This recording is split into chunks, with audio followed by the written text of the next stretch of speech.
Bueno, pues buenos días.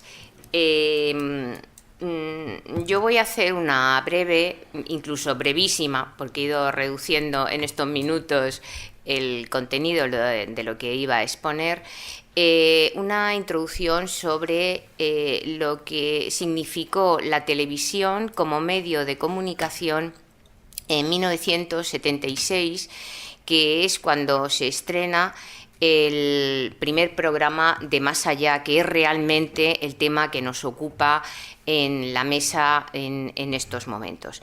Pero yo creo que sí que es necesario ver este contexto histórico para dar verdaderamente el significado, lo que representó, el porqué de ese impacto social de este primer programa, de este estreno. Después pasaré a la presentación de los ponentes y ya entramos en el tema específico de periodismo de misterio. Bueno, un primer dato importante para situarnos. En 1976 la televisión pública era con gran diferencia el medio de comunicación y de información y entretenimiento de los españoles, con gran diferencia, con un parque de aparatos cercano a los 8 millones de televisores.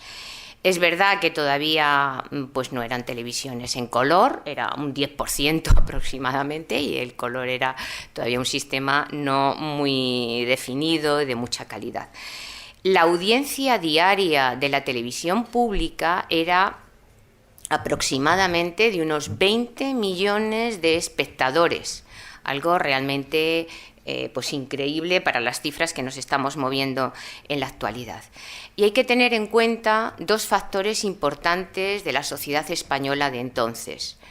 Uno, todavía había en los años 70 una elevada tasa de analfabetismo. Pues según el Instituto Nacional de Estadística, en un estudio publicado en 1979, todavía había 2 millones de españoles completamente analfabetos.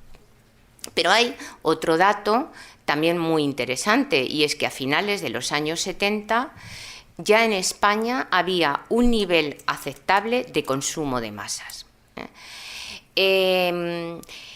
Cuando muere Franco, en noviembre de 1975, los dos primeros programas que se estrenan, nada más producirse la muerte del dictador, son Heidi, un programa de dibujos animados de procedencia japonesa, y La Casa de la Pradera.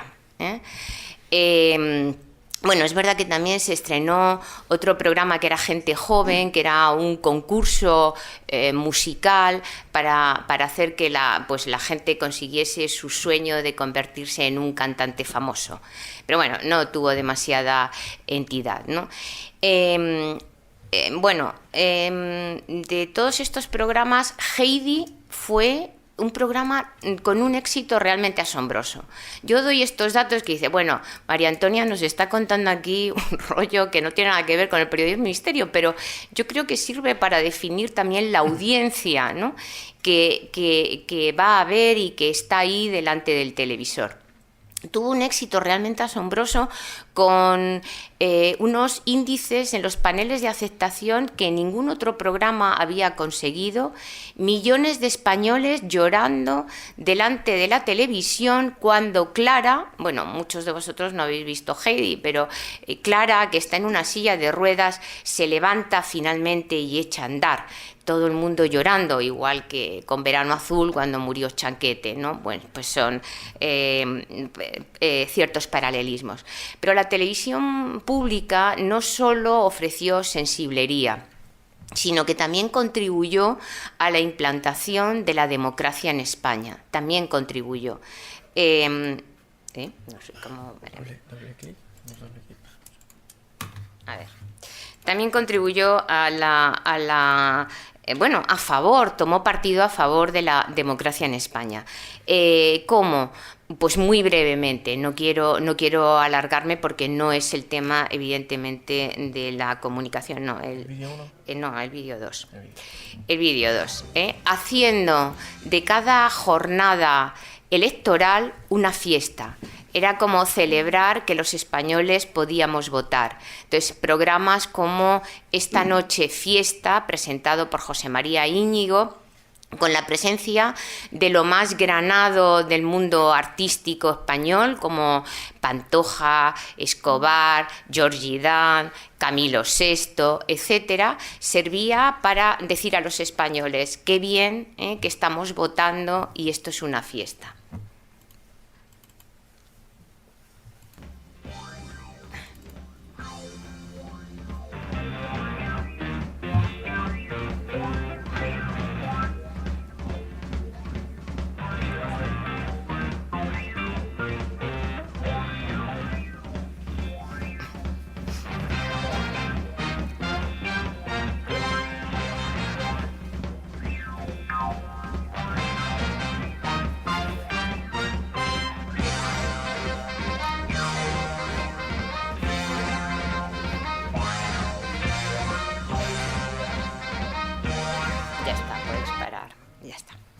Muy bien.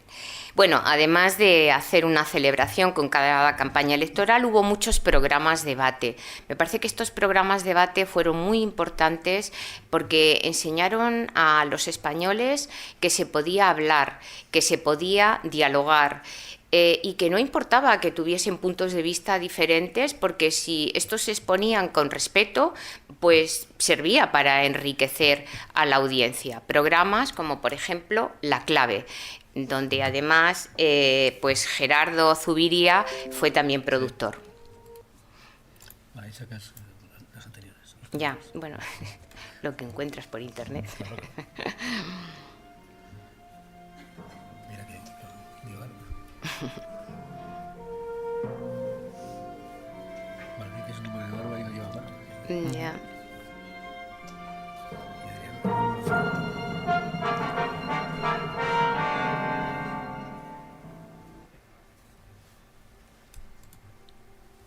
Bueno, además de estos programas de debate, que hubo muchos, no es solo por citar La Clave porque es uno de los más conocidos y por hacer un homenaje también a Gerardo, espacios también con vocación político-pedagógica, ¿no? Espacios como, por ejemplo, ¿Quién es?, donde se presentaban a los políticos. Nadie conocía quién era Felipe González en aquella época, o en fin, otros políticos que van a participar en el juego democrático, y se hace una presentación de su vida, de su trayectoria vital, etcétera. Programas como Opinión Pública, España Hoy, donde se explicaba cómo era un proceso electoral, cómo eran los partidos, cómo funcionaban. Todo eso había que enseñar a los españoles este nuevo juego democrático. Y finalmente, no hay que olvidar también la ficción. También va a haber series de ficción literarias, como por ejemplo Cañas y Barro, La Barraca, el propio Curro Jiménez, que van a ser programas que van a plantear temas ignorados hasta entonces con una... no sé cómo decirlo, con un planteamiento de izquierdas, un planteamiento no tanto de vamos a revisar el pasado, sino vamos a dar un salto hacia adelante, que es lo que realmente nos interesa.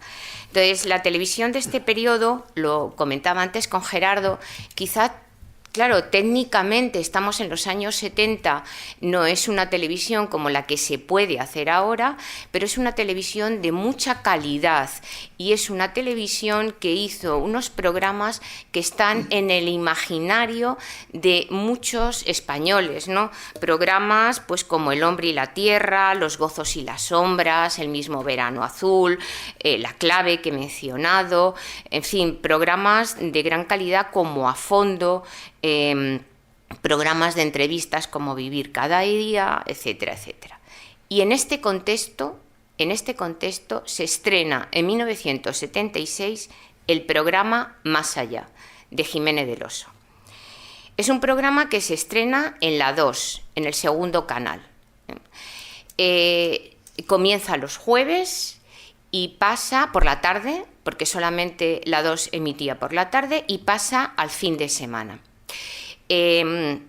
Bueno, es muy interesante porque esto es un indicio de que el programa tenía una buena audiencia, puesto que pasa de un día laborable a un fin de semana que se incrementa la audiencia. En realidad no sabemos el número de espectadores porque en aquella época no había sistemas de medición de audiencia. Sí que había unos paneles de aceptación donde la gente a la que se le pasaba el boletín calificaba del 1 al 10 si el programa le había gustado y lo puntuaba, ¿no? Pero no cabe duda de que Más Allá fue un programa con una gran repercusión social y un programa que ha dejado una estela posterior realmente importante. Tal vez lo que voy a decir ahora resulte un poco extraño y provocador, pero preparando esta introducción yo por lo menos lo veía claramente. A mí me parece que este programa dedicado a temas esotéricos, a fenómenos paranormales, a enigmas, a abducciones, ovnis, puede compararse con otro fenómeno social de esta época, el destape. Y bueno, ¿qué tiene que ver el destape en la liberación sexual con este programa de Más Allá? Pues yo creo que supuso Más Allá también la conquista de unas parcelas de libertad, una relajación de las costumbres, una desrepresión, una descompresión en temas que estaban en la cultura popular y que habían estado fuera del espacio público, y que Jiménez del Oso va a sacarles de esas supersticiones, de ese cliché de tabús, y lo va a convertir en algo importante en esta esfera, como digo, pública. Ya como que deja de ser peligroso, igual que el sexo también se consideraba algo peligroso, y se va a liberar. Y bueno, pues aquí es lo que vamos a analizar, precisamente este programa de Más Allá y los que le siguieron, con la presencia de dos importantes pues, personas que colaboraron o que conocieron a Jiménez del Oso. Está a mi derecha Gerardo Zuviría, productor precisamente de Más Allá, también productor de La Clave, y de otros formatos televisivos como el Hostal Royal Manzanares, que también en su época fue muy conocido. Posteriormente ha sido jefe de producción de Telemadrid. En fin, un hombre que comprende perfectamente y que sabe cómo es el mundo televisivo. Y también nos acompaña Fernando Jiménez López del Oso, que es hijo de pues la persona que nos ocupa aquí, el creador de Más Allá, que es Fernando Jiménez del Oso. Es escritor de novelas, pero también realiza reportajes relacionados con estos temas, con el periodismo de misterio, en revistas como Enigmas, y también colabora en el programa La Escóbola de la Brújula. Pues, bueno, les damos la presentación de... Sí, hemos recogido así muy brevemente una serie de fragmentos de los distintos programas que ha tenido pues en los 5 o 6 años de emisión Más Allá. En este resumen, en esta serie de fragmentos, sobre todo son para aquellos que nunca lo hayáis visto, que sepáis que los tenéis en la web de Radio Televisión Española, en el archivo, en la carta. Y sobre todo para que os fijéis en una serie de características interesantes para analizarlo como formato. Una es, muy importante, que es esa capacidad comunicativa de su presentador, Fernando Jiménez del Oso. Otra es las herramientas técnicas que se utilizaban, la utilización de la luz, la utilización de la música, por ejemplo. También es muy importante la variedad de temas. Hemos intentado pues colocar varias temáticas distintas, porque es muy interesante esto, porque es una de las al ser pionero en el ámbito del misterio en televisión, también iría marcando de alguna manera un poco cuáles son esos temas que luego reconoceríamos como del ámbito del misterio. Así que es un vídeo un poco largo, son unos 7 minutos, pero vamos, va con bastante ritmo para que veáis pues todas esas características de las que os he comentado, para que luego también pues los ponentes lo puedan analizar y comentar, y como ejemplo del tema que nos ocupa hoy.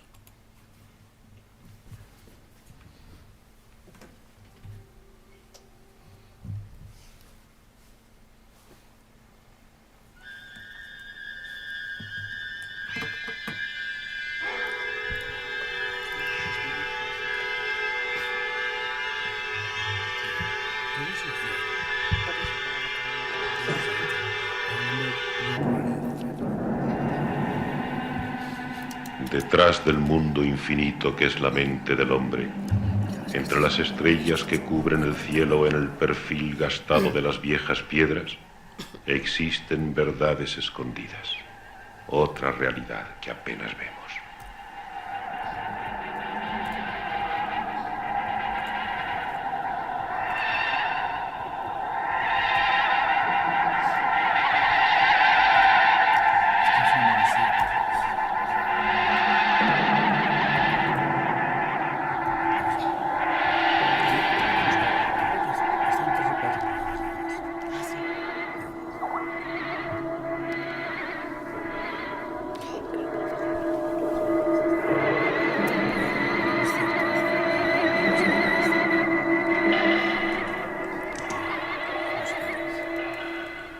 Buenas noches.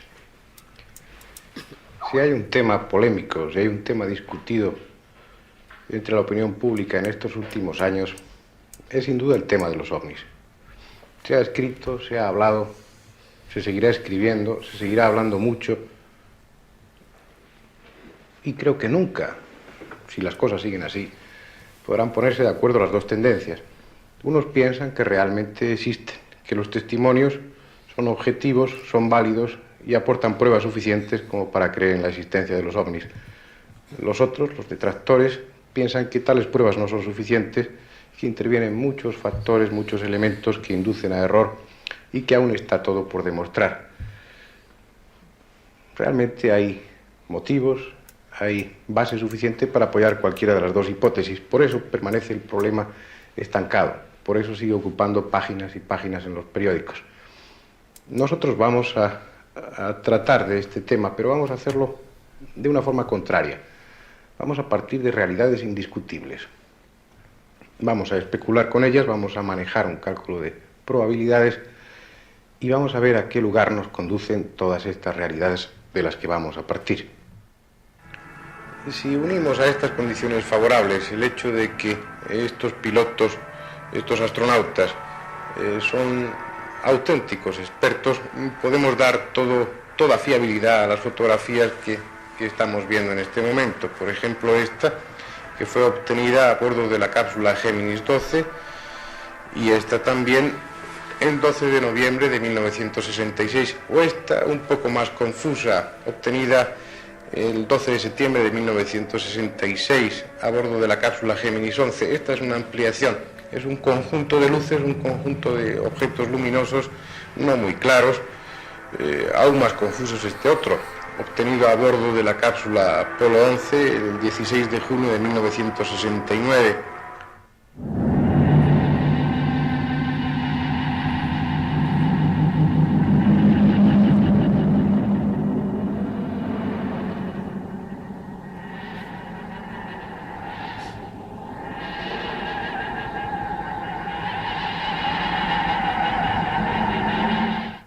Hablábamos en otras ocasiones de espiritismo. Hablábamos de mesas que levitaban, de mesas que se levantaban en el aire, que basculaban, que corrían por la habitación.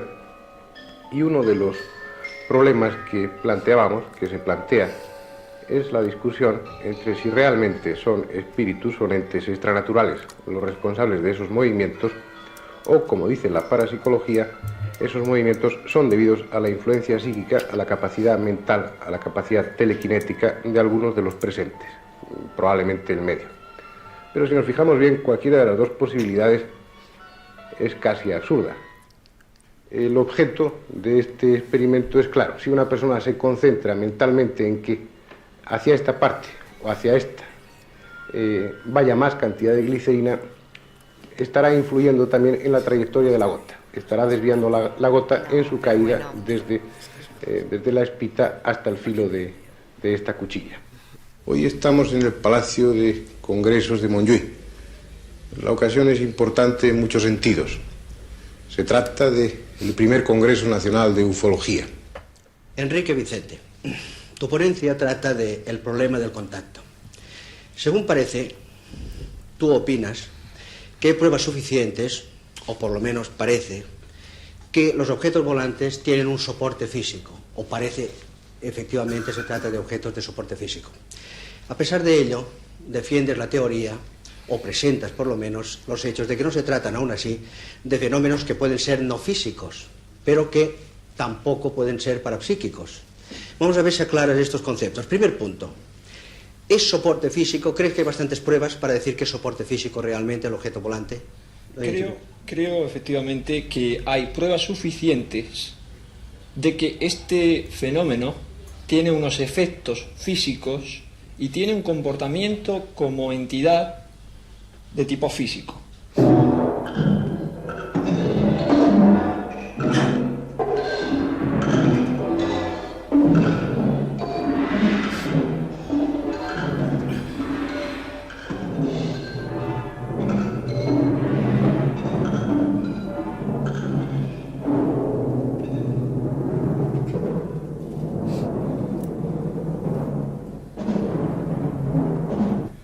No es que yo me empeñe en encontrar un misterio en cada piedra antigua.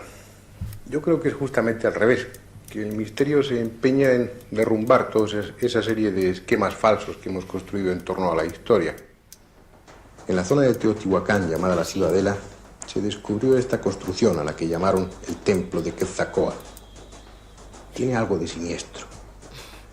Uno se plantea a veces si los arqueólogos no hacen alarde de humor negro al calificar como hermosas esculturas a estas cabezas impresionantes por su acabado realmente magnífico y por su extremada fealdad. De repente, no sé cómo explicarlo, o sea, me encontré como en un túnel, no sé si túnel o pozo, algo oscuro. Yo creo que túnel es mejor la idea, ¿no? Y estaba todo muy oscuro, iba como corriendo. No es corriendo, es como lanzada y las paredes como iban muy deprisa hacia mí. Allí están, silenciosas, indiferentes, ajenas al tropel de turistas que cada día las mancillan. Como hace un siglo, como hace 5000 años, ellas guardan su secreto. Alguien extraordinariamente sabio, extraordinariamente técnico, dotado de conocimientos que aún hoy nos abruman, dibujó unos planos y dirigió unas construcciones sin posible comparación con cuanto se ha edificado en este planeta. No sé si fueron los dioses o fueron hombres procedentes de las estrellas o quizá los supervivientes de una supercivilización que se extinguió. Solo conocemos su obra y sabemos por ella que fueron los más grandes, los auténticos reyes del pasado.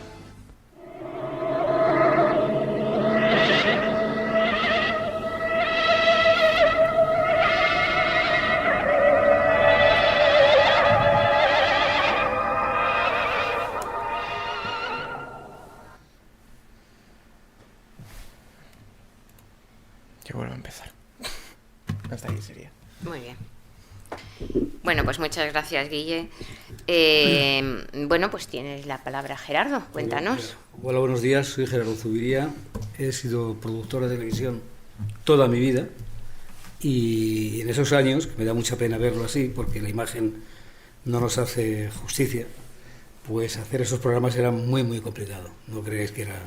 Y ver esa imagen, yo creo que el soporte no era así, la calidad era infinitamente mejor, pero es que ese soporte pues no ha aguantado el paso del tiempo como tenía que haberlo aguantado. Son más de 40 años, que es muchísimo tiempo.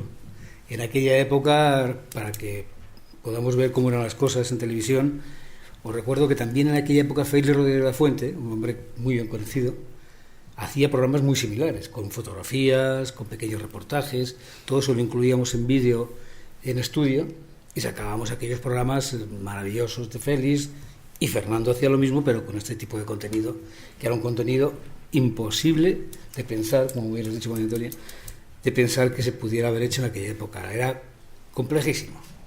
Simplemente prever un viaje, para que os hagáis una idea, a un lugar donde lo que íbamos a rodar eran posibles fantasmas o un avistamiento ovni, pues imaginaros lo que es para una administración pública decirle que queríamos gastarnos los 200.000, los 2.000 euros de la época de ahora, de aquella época, pues en un viaje a hacer una cosa así. Era una dificultad, no, era imposible de imaginar. Y todo eso, pues se fue haciendo poco a poco, no fue fácil, ya os digo. No es que nadie estuviera en contra, al revés, el programa tenía una audiencia, había unos paneles de seguimiento, y entonces se sabía que tenía una gran respuesta de audiencia, y gracias a eso pues se mantenía él por sí solo, pero hacerlo era complicado, muy complicado. Y Fernando pues era, pues ya sabéis lo que era un comunicador de un nivel impresionante. Él era doctor en medicina, era cirujano también, se hizo psiquiatra, también médico de medicina deportiva, y su hobby pues era esto, la parapsicología, lo paranormal, todos estos temas de parapsicología que le encantaban. Vino a televisión de la mano primero de Chicho.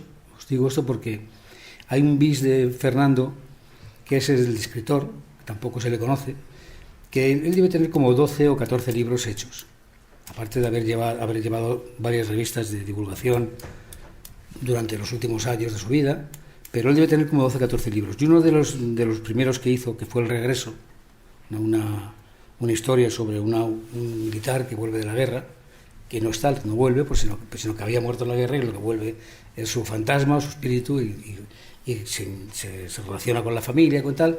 Y esta obra, esta obra literaria, Chicho, Narciso Encerrador, le gustó tanto la idea en aquella época, que lo que hizo fue, se hizo televisión, un programa dramático con ese contenido, con el contenido de esa obra que Fernando había escrito. Con eso quiero decir que es que era muy dual. Hacía los temas de parapsicología, pero escribía, pintaba, por ejemplo, dibujaba todos los dibujos que veis de cabeceras, todos los dibujos de la serie de Más Allá y de La Puerta del Misterio, en la que se ven pues ovnis, extraterrestres, como dice la gente que eran, los avistamientos. Quien los ha plasmado, quien los ha dibujado ha sido Fernando directamente. O sea, que cada vez que vemos un programa de estos y vemos esa cabecera con esa cara extraña y con todo tal, eso lo ha dibujado Fernando, esa propuesta de Fernando en su dibujo, lo que está plasmando en los programas. Es decir, hay una imagen, hay una idea de Fernando que quizás no se conozca, que es esa gran capacidad que él tenía pues eso, de conocimiento de infinidad de pequeñas cosas y infinidad de materias. Ese era Fernando. Bueno, visto así, si quieres, vamos a ver porque me he metido en la vida personal de Fernando, y a lo mejor posiblemente su hijo tiene más que decirle. Bueno, pues le damos la palabra a Fernando hijo y luego ya pues podemos ir completando temas también con las preguntas de los presentes. Cuando quieras, Fernando. Muchas gracias, María Antonia, y un saludo a todos. La verdad es que coincido contigo en esa visión que planteabas al principio de comparar un poco la irrupción de estos temas en la sociedad de la época con el destape, ¿no? Esa especie de descubrimiento de una realidad que estaba vedada y oculta, y que a la gente, a un público muy receptivo y muy impresionable también, pues le impactó.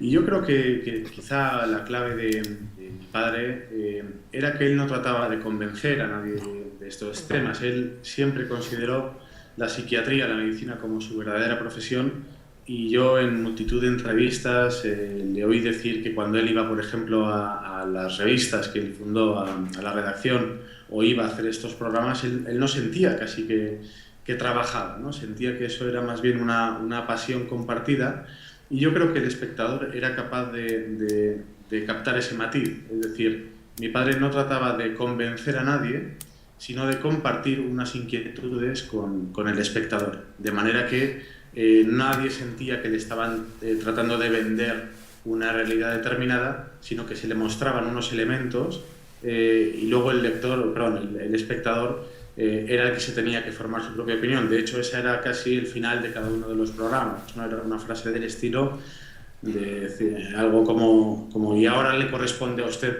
decidir cuál es la explicación correcta, ¿no? Y yo creo que ahí estaba quizá una de las claves de su buena comunicación. Y luego, como apuntaba Gerardo, al final su propia personalidad impregnaba todo lo que hacía. Es decir, esos dibujos que él planteaba allí, pues efectivamente eran suyos. Y luego hay una cosa que quizá a alguno de los asistentes le sorprenda, y es que lo que se ve en pantalla no es una pose. Él era así en la realidad. De hecho, si bien en el estudio de televisión española, cuando se hacía Más Allá, se hacía una especie de despacho para presentar estos temas, para enmarcarlos, en las últimas producciones, con el paso de los años, se llegó a rodar en el despacho real de su casa, con lo cual muestra que no era un personaje con unos elementos de atrezo, sino que realmente esa era su realidad cotidiana, ¿no? Yo creo que eso reafirma un poco cómo él se aproximaba a todos estos temas por una curiosidad innata, una curiosidad genuina que luego compartía con los demás. Yo creo que a lo largo de esta conversación irán saliendo muchas oportunidades para ir comentando aspectos personales y por mi parte, si queréis, pues empezamos con el debate. Muy bien, muchas gracias, Fernando. Yo solo una primera pregunta, aunque Guillermo me ha dicho que yo no debo de hablar, que debo de dejar que la gente pregunte, tengo mucha curiosidad. ¿Cómo fue el proceso de gestar el programa de Más Allá? Os lo pregunto a los dos. Es decir, que bien, Fernando colabora con Chicho en Historias para no dormir, sí, creo que es. Pero ¿cómo surge este proyecto? ¿A quién se le presenta? ¿A quién se le ocurre? ¿Cómo se organiza? Hay un previo. Fernando, como os he dicho, hace ese guión, Chicho se lo compra, encantado, ya se mete en el mundo de la imagen, de la televisión, y poco después Chicho también fue director de programas de televisión española. Y entonces, como sabía cómo era Fernando y los gustos de Fernando, pues en un programa que había los domingos por la tarde, que se llamaba algo así como Todo es posible en domingo o algo así, sí, porque ha habido varios programas de tarde y se llamaban de diferentes maneras, y yo creo que este era el de Todo es posible en domingo. Pues ahí Chicho y Fernando se pusieron de acuerdo y le dio un microespacio a Fernando por las tardes, sentado en una mesa camilla prácticamente, donde por las tardes una cosa disparatada que pasaba de todo, un programa de esos de bus tarde que pasa de todo, cantan, vienen señores no sé qué, otro busca a su hijo, un programa disparatado. Pues de repente aparecía Fernando como 5 o 10 minutos y contaba. Nadie hasta ese momento, todos teníamos alguna inquietud de alguna cosa que nos parecía raro, pues que si las brujas, los ovnis, los sanadores, qué sé yo. Pero nadie realmente había contado nada como lo contaba él, y empezaba a contarnos que era esto de una manera más concreta, documentándolo un poquito, etcétera, etcétera. Y aparecía Fernando, pues ya te digo, entre 5 o 10 minutos, no recuerdo el tiempo exacto, pero no más. Y nos contaba una barbaridad para todos, que era un hecho que se había producido en algún sitio, con 3 fotos documentadas. Y eso fue tremendo. El calado de eso fue tremendo. Al día siguiente, los lunes, por aquello, todo el mundo cuenta, oye, ¿habéis visto a Jiménez del Oso? Porque ya se empezó a hablar de él inmediatamente, como la capacidad de comunicación era tremenda, inmediatamente se empezó a hablar de él, y a partir de ahí, pues Jiménez del Oso se empezó a convertir en la persona relacionada con todos los temas de paranormales, ovnis, etcétera, etcétera. Esa fue la génesis de la entrada de él en televisión como comunicador. Eso debió ser en los años de Mari Castaña, de 74, por ahí. 74, sí. Eso es la prehistoria de la televisión. Y poco después, un par de años después, pues esos microespacios que él hacía, pues los convirtió en espacios monotemáticos y de media hora, de alta duración estandarizada de media hora, lo que era un programa de media hora común de divulgación. No eran documentales todavía porque lo hacíamos en vídeo, y lo que más hacíamos allí pues era lo que habéis visto, la presentación que él hacía, siempre, como decía muy bien su hijo, siempre una propuesta. Jamás Fernando se tomó parte por nada de lo que decía, sino que hacía una propuesta y dejaba la incógnita, y nos enseñaba y nos lo documentaba. Y en aquella época, pues los programas divulgativos, como os decía antes Félix igual, lo que se hacía era exponer cómo era el animalito, cómo podía ser el ovni y documentarlo, con unos dibujos, con unas fotos si es que existían, y a partir de ahí pues era la base con la que se hacía ese programa divulgativo. De documental después. Luego ya iban haciendo pequeños reportajes o se iban convirtiendo de programa divulgativo común y concreto de media hora en estudio en un despacho que era el que tenía él prácticamente en su casa, como dice su hijo. Fernando tenía un despacho llenísimo de libros y de colgajos de cosas rarísimas en aquellas épocas, que era sorprendente, y más o menos llevamos el despacho que él tenía en su casa al estudio, y así él empezó a comunicar. Y luego ya más adelante pues ya pudimos empezar a hacer pues documentales con cámara fuera, y con la cámara fuera todo lo que fuera fácil de tratar se trataba, pero imaginaros, no sé, mucho después hicimos, por ejemplo, te vas a la Gran Pirámide de Keops. La Gran Pirámide de Keops tiene sus incógnitas, Fernando las contaba muy bien, pero tú te imaginas lo que es pasar con una cámara ARRI, no como las que hay ahora, que son camaritas, con una ARRI, con sus dos carcasas de donde estaba la película, pasar por aquellas galerías que no puedes ni como persona en cuclillas pasar con una cámara, y teniendo que tener un nivel de calidad como teníamos que tener para poder emitir aquello. O sea, hemos sufrido una evolución, pero muy complicada, porque técnicamente era muy complicado. Sí.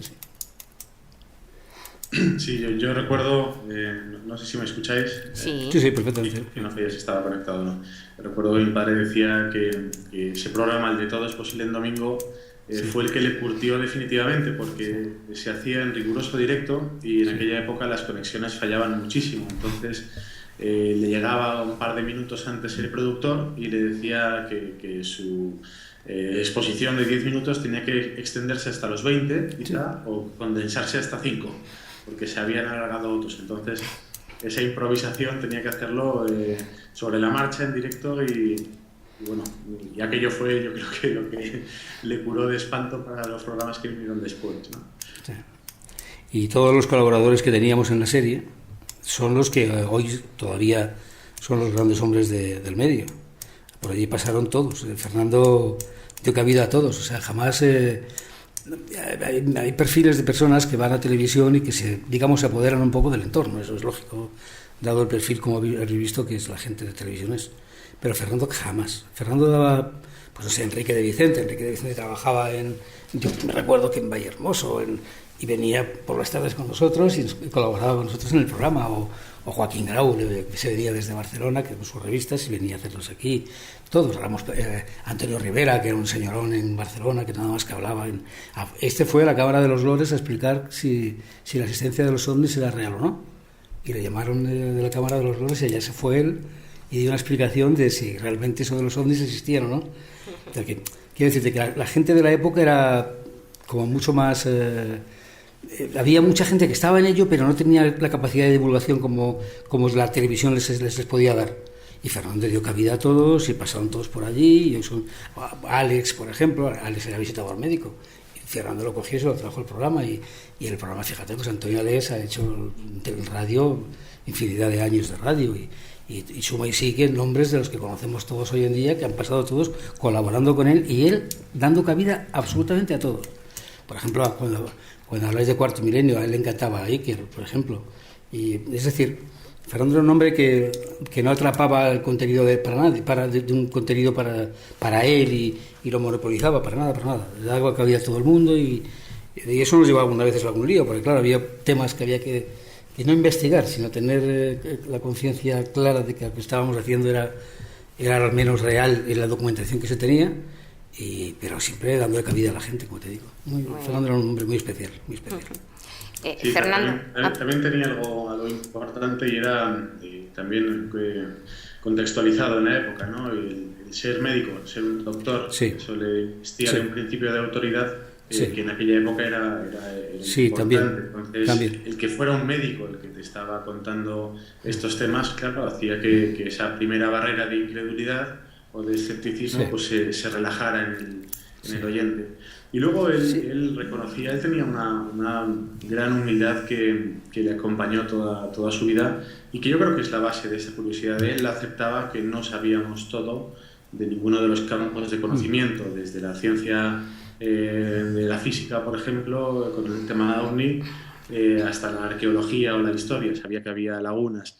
Y entonces él tampoco se empeñaba en monopolizar los temas. Él sabía que le interesaban muchos temas diferentes, pero que había especialistas en cada uno de esos temas, y por eso él procuraba, en la medida de lo posible, o bien al principio incluirlos en los documentales, o después, no sé en qué momento empezó a introducir ese formato, a presentar una mesa de debate en la cual invitaba a algunos de estos expertos en cada uno de los temas determinados y los entrevistaba. Y yo recuerdo también al final, con José Aberasturi, que le incorporó en uno de sus producciones, yo creo que era con Canal No, La Otra Realidad, creo que se llamaba, sí. Y Aberasturi tenía un papel determinado, era el escéptico. Entonces le invitaba a todos y cada uno de los programas para defender la postura escéptica, en la cual él no se creía nada, ¿no?, de lo que le estaban contando los demás. Decía, es que esto que me estáis contando yo, me dan ganas de tirarme de los pelos, porque es que no es imposible. Y al final lo que ocurría es que prácticamente iba diciendo, claro, si lo contáis así, si esto que estáis mostrando es cierto, entonces él se iba poco a poco convenciendo, ¿no?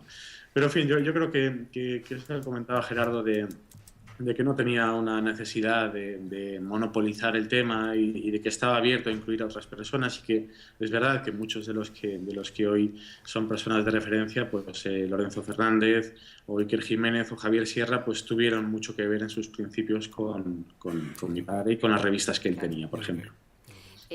¿Cómo definiríais su rol como presentador, su estilo como presentador? Porque indudablemente, como has comentado, va a tener una gran influencia posterior. ¿Qué estilo crea? ¿Cómo lo definiríais? Hay para mucha gente de televisión que le llaman el doctor, es un mote que tenemos en el medio, en Prado del Rey, que teníamos con él, que era teníamos con él como una especie de... Como lo hacía él, era tan sencillo, llano y bien hecho, que decíamos, no, eso lo hacemos como el doctor.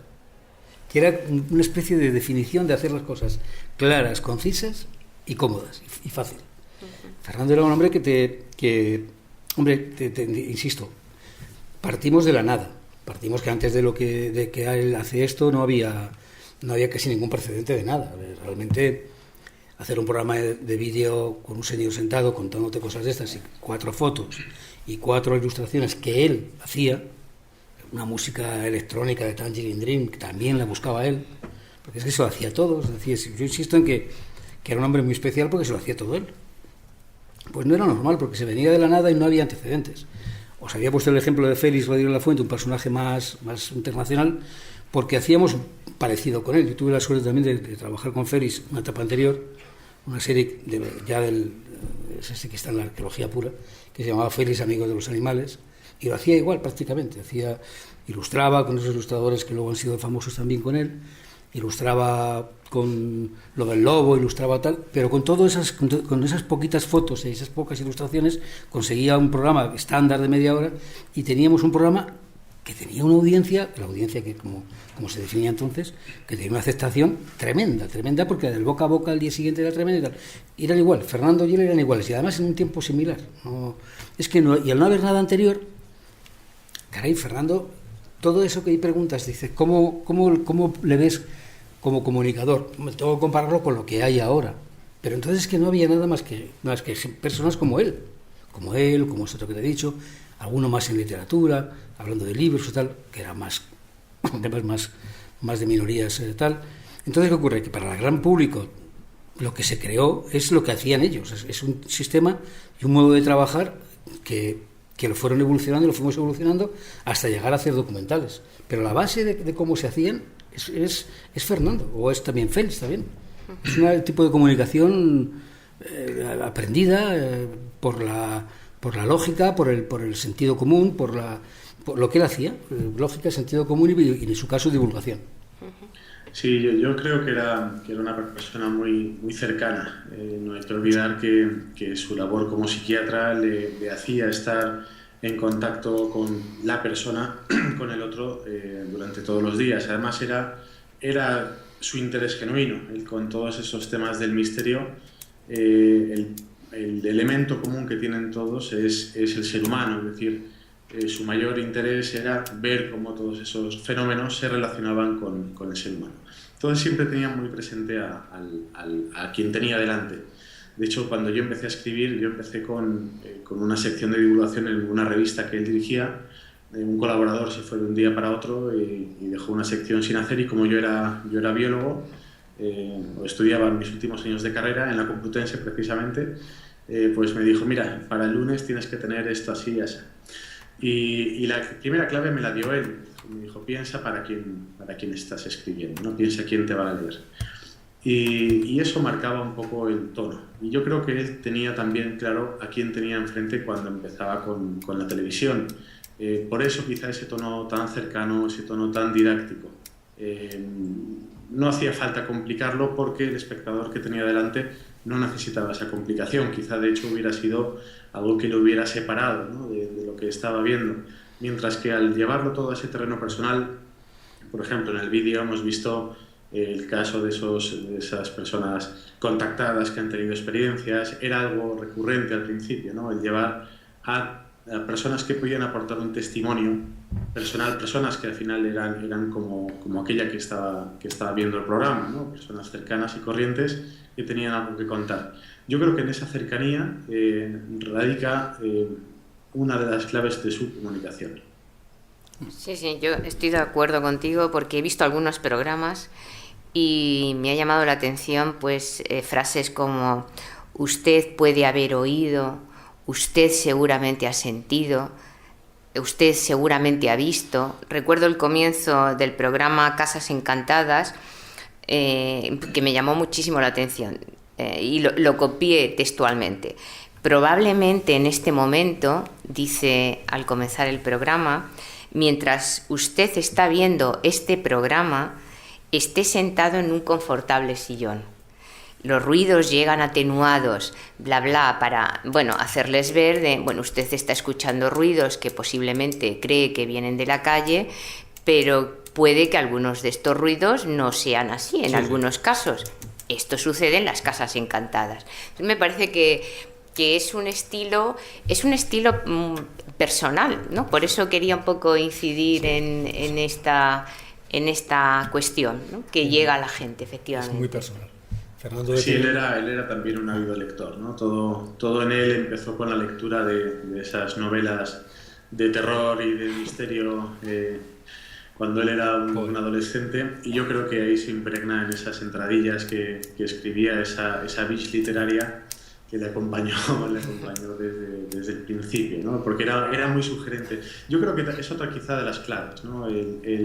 Cómo en esa época, y esto Gerardo lo podrá ilustrar mucho mejor, en la que quizá técnicamente costaba más el poder enseñar algunas cosas de una manera muy clara, el tema de sugerirlas era la alternativa que se podía coger, y precisamente como pasa con la literatura, a veces la sugerencia tiene un poder mucho mayor que la evidencia o que la muestra directa, porque se recrea en la mente del espectador y el resultado es mucho más potente.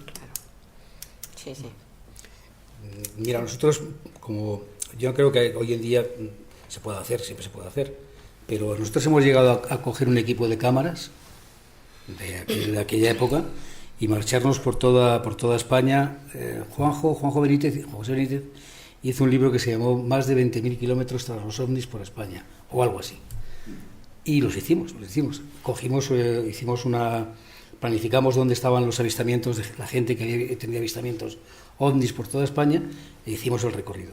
Bueno, pues con todo ese material, que no se podía investigar, hablabais antes de periodismo y la investigación, en este caso es divulgación, porque la investigación ahí no puede estar, sobre casos fundados y fundamentados, y con gente que los ha contrastado en la medida que se puede contrastar, porque tiene información el personaje y tiene tintes de verisimilitud lo que dice. Pues entonces conseguimos hacer ese recorrido por toda España, pero por toda España, 20 y tantos mil kilómetros, Y con todo eso, Fernando hacía unos programas de divulgación sobre ovnis que eran maravillosos. Eso lo haces ahora y lo que te saldrían serían reportajes.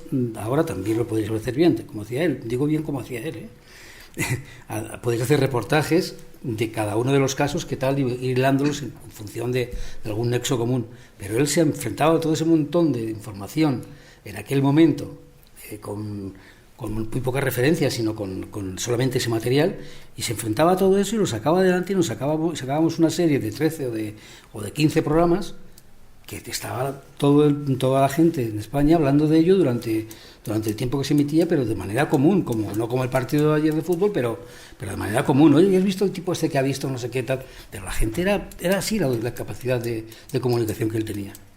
Sí. Sí, hay algo que a mí me gustaría también conocer vuestra opinión y que ha apuntado Gerardo, y es cómo quizá el formato de sus programas era adecuado a un momento o a un público determinado, ¿no? Al público de esa sociedad. Y es verdad que ahora se imperan los programas que son casi como un magazine, es decir, presentan multitud de temas con una duración mucho más corta, con un impacto muy grande en el espectador, pero antes de que se recupere de ese impacto o empiece a digerirlo, se cambia a otro tema con ese mismo tratamiento, ¿no? de algo rápido, efectista, y cambiando de un tema a otro. Y yo creo que bueno, algo pasa así en la escritura. Ahora mismo los escritores tenemos la dificultad o el hándicap de que el lector cada vez le cuesta más leer. Estamos acostumbrados a los tweets cortos, a leer en internet, que se leen fragmentos mucho más cortos y se cambian de temas, y que la atención cuesta mucho más mantenerla centrada durante un tiempo. Y como contraste, sus programas en aquella época eran monotemáticos, eran de media hora, 3/4 de hora o 1 hora, en los cuales se trataba de un solo tema en profundidad. Es decir, había un reportaje, había un debate, había un tratamiento profundo, pero era de un solo tema en el cual se ahondaba hasta donde se podía en ese programa. Y yo creo que quizá ahora, si se plantease un programa con ese mismo formato, quizá no sería bien acogido por el público, ¿no? Que está acostumbrado a otra cosa y que quizá se le haría más difícil de digerir, ¿no? Quizá a la media hora, 20 minutos del programa ya estaría pensando en otra cosa o viendo que hay en otro canal para luego volver. No sé, yo creo que han cambiado las cosas y me gustaría saber qué opináis vosotros, ¿no? Sí. Yo creo que era otro telespectador. Un telespectador que tenía un canal nada más, bueno, la segunda cadena también, 2 canales. La segunda cadena todavía en los años 70 no tenía cobertura nacional. De hecho, hasta la época de Pilar Miró no tiene cobertura ya extensa, solo núcleos urbanos sobre todo. Y yo creo que es un telespectador y nuevas generaciones de gente que ya han nacido con la televisión y que la televisión forma parte de su ocio, de su entretenimiento. Es decir, que cuando alguien se sentaba delante de la televisión era un tiempo como vacío. O sea, la televisión, curiosamente, es un tiempo que les sirve para llenar ese tiempo libre que tenían. Entonces, no había prisas. No había prisas, yo creo que cuando te sentabas ante la televisión disfrutabas y no, bueno, claro, evidentemente la gente no se había acostumbrado a zapping, no había varios canales, entonces se veía con mucha tranquilidad y con mucha avidez por otra parte, porque ya había, como digo, pues gente acostumbrada a ver televisión y a pasar rato delante de la televisión, ¿no? De todas maneras, el formato de Fernando, algunos temas podían ser más flojos y tal, pero en general, yo creo que todavía, yo me atrevería todavía a producirlo, fíjate, porque era la propuesta como lo hacía él. Te metía en el tema, fíjate el texto que me acabas de contar hace un momento sobre Casas Encantadas, con lo cual ya te acaba de enganchar, te quedas un rato más a ver qué ha pasado ahí. A ver qué escuchas tú dices, también. Bueno, estos próximos 10 minutos te los quedas aguantando como sea. Si te hace 2 más de estas, vas a estar ahí. Es que Fernando lo proponía muy bien. Era ya os digo que era un comunicador muy, muy especial. Lo proponía muy bien. Y luego también tenemos una cosa a favor y en contra. A favor con el público, porque es que los temas no habían sido tabús, es que no se habían tocado. Eran temas raros, sencillamente extraños y raros. Y hablar de ellos, pues no era común. Era o de gente rara o de esto no puede ser, o eran contradictorios para el común denominador, como tú decías antes, pues había todavía analfabetismo, había situaciones que no era la España de hoy. Y esos temas no eran tabús para nada, pero no eran fáciles, no eran del común denominador de la gente, porque la gente no pensaba de esas cosas. Y Fernando, en cambio, se las iba dando de esa manera, esas pequeñas pastillitas, esas pequeñas pildoritas que las daba, haciéndolos entrar en el tema, y lo hacía muy bien. Y al cabo de 7 u 8 años que estuvo el programa, con algunos parones intermedios, programas en televisión española, digo, con algunos parones intermedios, pues la gente, pues es un tema más común hablar de parapsicología, hablar de todo esto, pero previo a eso, la nada, absolutamente la nada. Nada. La ciencia, es que hablar de ciencia en aquella época, sobre cuál podía ser el futuro científico y tal, eso se nos ha quedado ahora ridículo, porque la ciencia cada vez cambia y te quedas sin nada en el momento, pero él lo hablaba y estaba en ello y explicaba la divulgación. Estaba muy bien, Fernando lo hacía muy, muy, muy bien. Yo quería dar también un pequeño dato, sobre todo a los que no lo conocen este asunto. Era tan importante la imagen y la vinculación de la propia imagen de Fernando Jiménez del Oso a estos asuntos. Él fundó 3 revistas, Enigmas del Hombre y el Universo, Más allá de la ciencia, antes, y Espacio y Tiempo. Cuando él dirigía esas revistas, la imagen de Fernando Jiménez del Oso estaba en cada portada de los ejemplares, para que el lector vinculara ese contenido que iba a encontrar en esa revista, esa publicación, con aquella persona que había visto en televisión y que le había transmitido ese conocimiento. Importantísimas revistas, que queda Enigmas, por ejemplo, que dirige Lorenzo Fernández Bueno, que sé que nos está siguiendo estos días vía streaming, ¿no? Revistas importantísimas que junto con Año Cero constituyen las principales revistas de estos asuntos, no solo a nivel de España, sino a nivel de todos los países de habla hispana. Bueno, Fernando, ¿cómo se crea el concepto de misterio? Porque a mí me llama mucho la atención, ¿no? ¿Qué es esto de él lo crea, ¿no? Él lo crea. ¿Y qué mete en misterio? ¿Y cómo se le ocurren los temas? ¿Y cómo selecciona los temas? ¿Y cómo mantiene, pues, esto más allá, la puerta del misterio, misterios en la intimidad, que son los diferentes programas que va a llevar a cabo? Bueno, yo creo que este interés, al ser genuino, venía de toda una vida interesado en estos asuntos. Por ejemplo, yo creo que la primera conferencia que él da la imparte en la Facultad de Medicina y versa sobre el vampirismo en la literatura. Entonces eso ya denota que él tiene un bagaje que le va acompañando durante muchos años y que es el germen de ese interés que está mantenido. Con el tiempo va ahondando en los misterios, va ahondando en los asuntos, cada vez maneja más documentación, cada vez se entrevista con personas más relevantes, por ejemplo, arqueólogos de los que trabajan en investigaciones de campo en Perú o en México. Y lo interesante de esto es que, al ser misterio, vamos a ver, no tienen una fácil solución. Es decir, él le llaman la atención piezas que no encajan porque le gusta la historia, le gusta la arqueología, por ejemplo, y él se acerca a esos temas y hay elementos que le llaman la atención. Lo que sucede es que no se resuelven, por lo general. Algunos sí, pero por lo general no se resuelven, de manera que siempre está el misterio pendiente con ellos. Es decir, si no serían simplemente curiosidades. Hay veces que él desmonta el misterio. Por ejemplo, a mí hubo una de las anécdotas que hizo con la revista Enigmas, que a mí me pareció una lección magnífica para todos los profesionales que se dedican al tema. Y es el caso del famoso astronauta de Palenque, ¿no? Esa lápida en una de las pirámides mexicanas, creo que es en Pacal, que muestra la figura inequívoca de un cosmonauta, ¿no? Es decir, de una figura tumbada en cóbito supino y que está envuelta en una especie de cápsula espacial de la cual se ven los mandos que tiene delante, se ve también los motores que tiene la cápsula detrás, las llamaradas que salen de esa cápsula, y que eso en la época de von Däniken pues fue planteado como la prueba irrefutable de que en el pasado del hombre esos seres extraterrestres y esos cosmonautas estuvieron presentes, ¿no? y que aquello era una evidencia gráfica tremenda.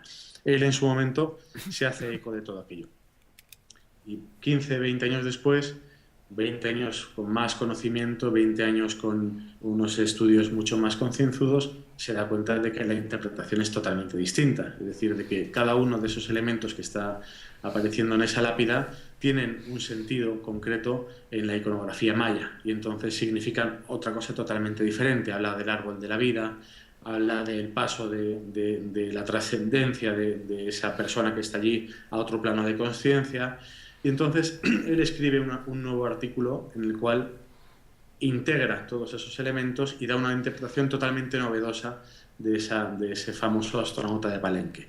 Y lo que hace, él me lo comentaba cuando lo iban a publicar, y yo le dije, oye, ¿por qué esto no lo tratas con el que habías escrito antes y demás? Y lo publica así, lo publica un mes, reedita el artículo original antiguo, en el cual habla del astronauta, y al mes siguiente publica el nuevo artículo en el cual desmonta toda esa interpretación que él hacía y plantea una nueva que es coherente con la ortodoxia oficial y con las visiones de los arqueólogos y de la historia oficial, ¿no?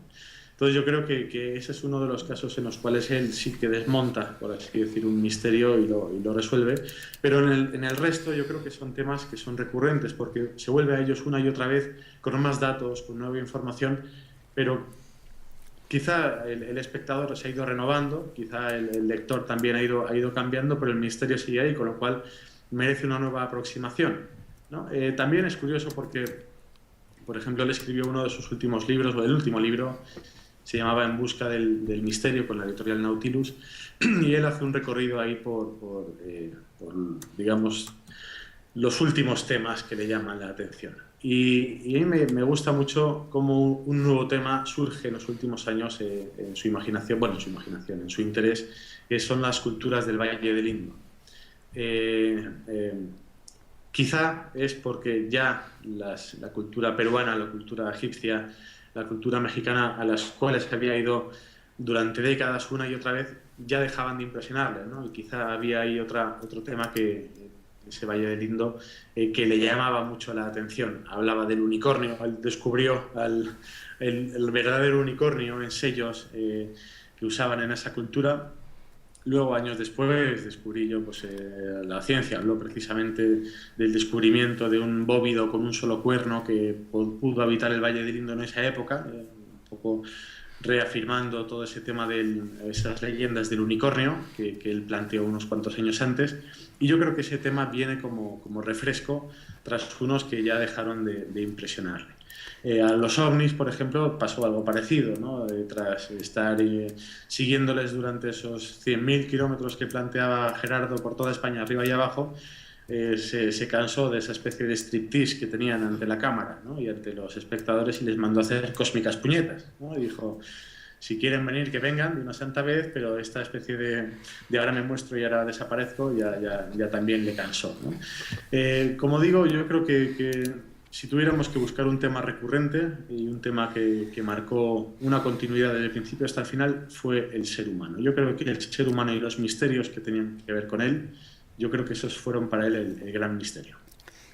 Pero mira, abundando lo que acabas de decir, todos los temas que tu padre exponía eran lo que científicamente se conocía en el momento y hasta donde el conocimiento del momento daba de sí.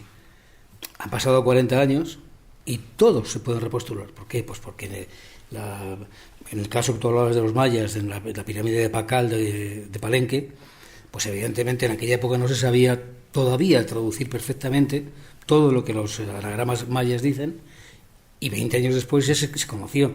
Tu padre evidentemente hizo muy bien de rectificar lo que anteriormente había dado por bueno, que era un astronauta, el famoso astronauta de Palenque, a decir, no, mire usted, este es el rey Pacal, con sus atributos del rey Pacal en una iconografía maya.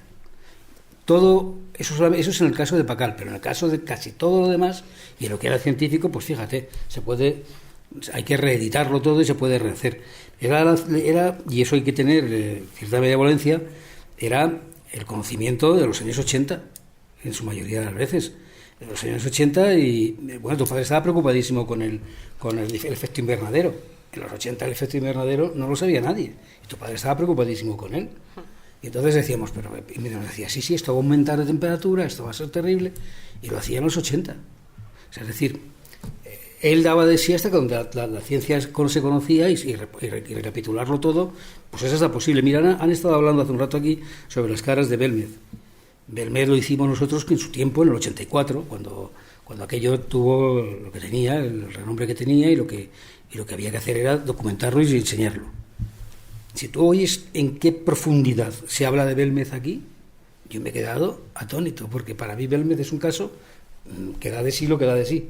Pues aquí ha dado de sí, aquí, más de 3/4 de hora en datos que hasta yo mismo desconocía. Claro, es decir, del 80 y tantos que estuvimos en Belmez viendo aquello lo que era y comunicándonos con la gente de los de afín y los no afín para ver quién lo había hecho y quién lo había dejado hacer, o dónde había salido y de qué manera, a hoy, que se han llevado un trozo de oído a decir al CSIS para ver cómo era, al CSIC, para ver cómo, si aquello era realmente nitrato de plata o no era.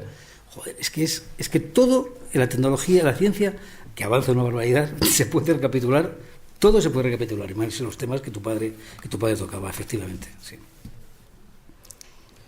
Muy bien, no sé si hay alguna pregunta entre el público para que no sea aquí un diálogo entre nosotros tres.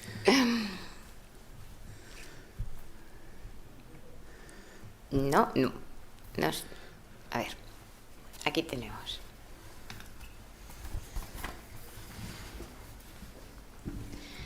Muchas gracias por esta mesa redonda tan interesante de la persona que ha marcado el periodismo del misterio en España por encima, ¿no?, de cualquier otra, especialmente en la televisión y en la prensa escrita.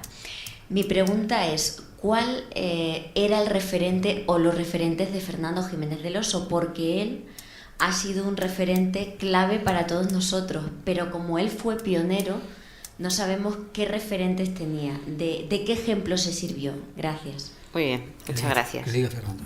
Fernando, yo creo que tú tienes. Pues me habéis dejado en evidencia porque no lo sé. ¿No sabes? No, él leía mucho, como tú decías. Hombre, hay un elemento Poe, que es leía mucho Poe. que quizá es de los primeros que trata ese tema, por lo menos en televisión, ¿no? Con lo cual yo no sé quién podía haber antes que él.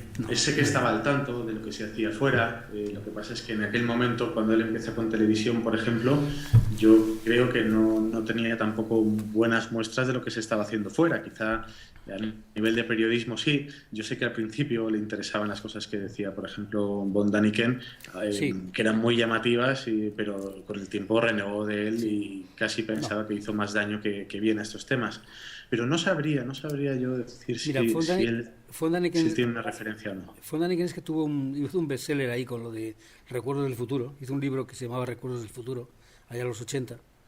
Y tanto fue un referente tremendo sobre esos temas, tanto fue que se hicieron 2 documentales de este tipo de cosas y se estrenaron en las salas comerciales, documentales, que se llamaban Recuerdos del Futuro. Y la gente iba como a ver una película, en los 80 y algo.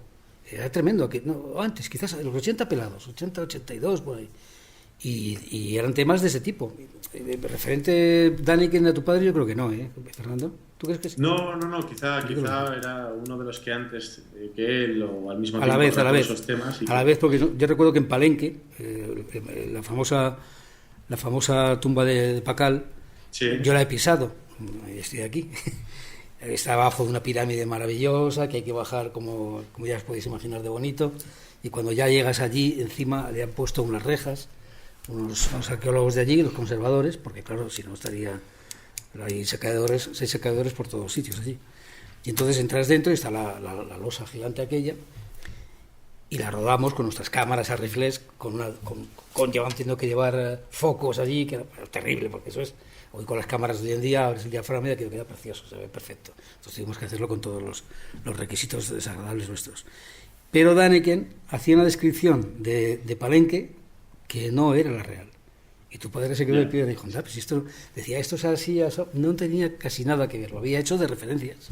O sea, que no te creas que tu padre era muy dado a nuestro amigo Daniken, porque no era un... Tenía cosas que no estaban contrastadas de verdad. Por mí, si tenéis alguna pregunta, lo que queráis. ¿Alguna pregunta más? Bueno, no es pregunta, yo soy del Ecuador. Y haciendo referencia como este programa llegó al Ecuador. Cuando yo era niña, yo veía a Jiménez del Oso. Y yo sí tengo algo que anotar, es verdad, porque a mí me impresionaba mucho la entonación, el nivel cultural que tenía, cómo lo hablaba, la reflexión. Y yo creo que de todos estos programas yo comencé a sacar esta inclinación a la comunicación y me gustaba mucho. Y bueno, para mí fue, no quizás un referente, pero sí me impresionó desde muy niña la manera enigmática con que me atrapaba, porque es verdad, y yo me sentía en un ambiente pues totalmente fuera hasta de mi país, yo no sé, imaginativamente. Entonces pues sí tengo que halagar desde mi niñez y desde ese despertar de la comunicación y de la percepción, del receptor y todo esto, la facilidad de comunicación. Pero mi padre también era psiquiatra y no hay que olvidar que los psiquiatras también tienen la maravilla del conocimiento de la mente humana y saben cómo llegar a ellos, la profundidad, y saben las debilidades y los grandes secretos, porque mi padre era un hombre también muy inteligente, que yo también recibí de ellos muchas enseñanzas, y mi padre se quedaba viendo una persona, bueno, eso también ya es el oficio, la experiencia, y sabía con qué tipo de persona también trataba y qué tipo de patología tenía. Entonces, pues, sí, así son los psiquiatras. Entonces, pues, de todas maneras, el arte de él, yo creo que desde el punto de vista psiquiátrico él logró globalizar, llegó a los receptores de una manera tan fácil que muchos comunicadores ahora no la tienen. Entonces, el gran mérito de él, o sea, aparte de ser psiquiatra, yo creo que él, en su inventiva humana como científico, pudo percibir ya desde hace muchos años atrás la verdadera, el truco, el secreto de cómo llegar realmente a los receptores, porque si yo era una niña y a mí me atrapaba, y por lo que estoy escuchando pues aquí a todos, y no ha habido otro mayor referente que él, pues entonces pues él tuvo, aparte de los méritos de empezar como un ilusionista de misterio, pues de llegar a los receptores de una manera contundente, que muchos locutores y muchas personas ahora de los medios de comunicación no tienen ese privilegio a pesar de las tecnologías que tenemos. Y 3 o 4 países sudamericanos, no recuerdo en este momento cuáles de ellos, pero Perú sé que sí,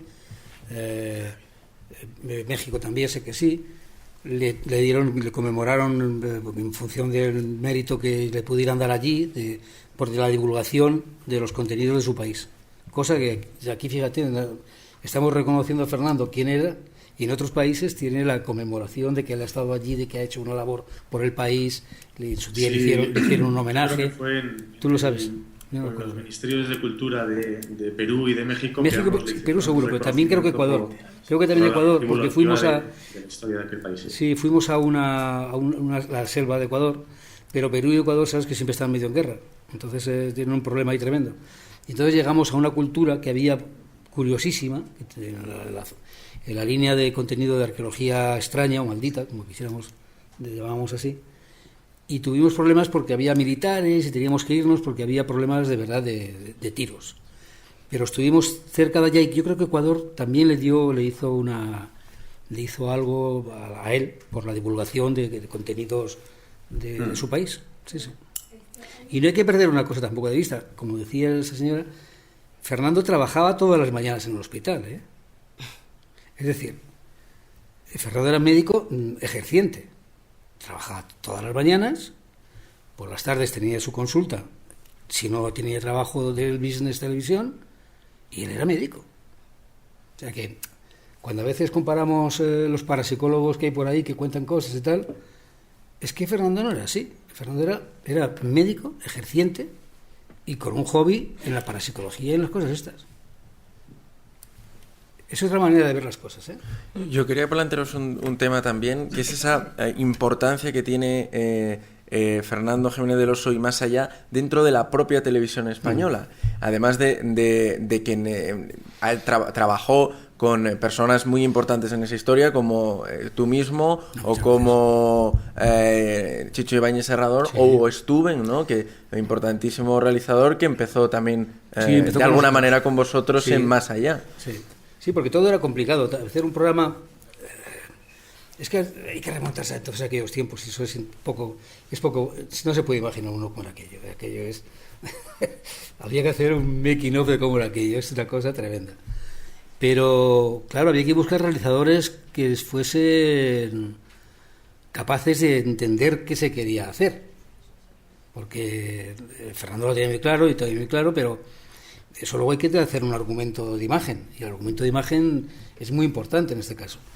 Y no había tantos. Había gente que te podía hacer un dramático, un musical, no sé qué, pero de repente meterse en ese tipo de cosas, llevar las transiciones como tienen que ser, mantener ese claroscuro. La voz de Fernando era muy grave, planteaba problemas de que si la mantenía o hacíamos...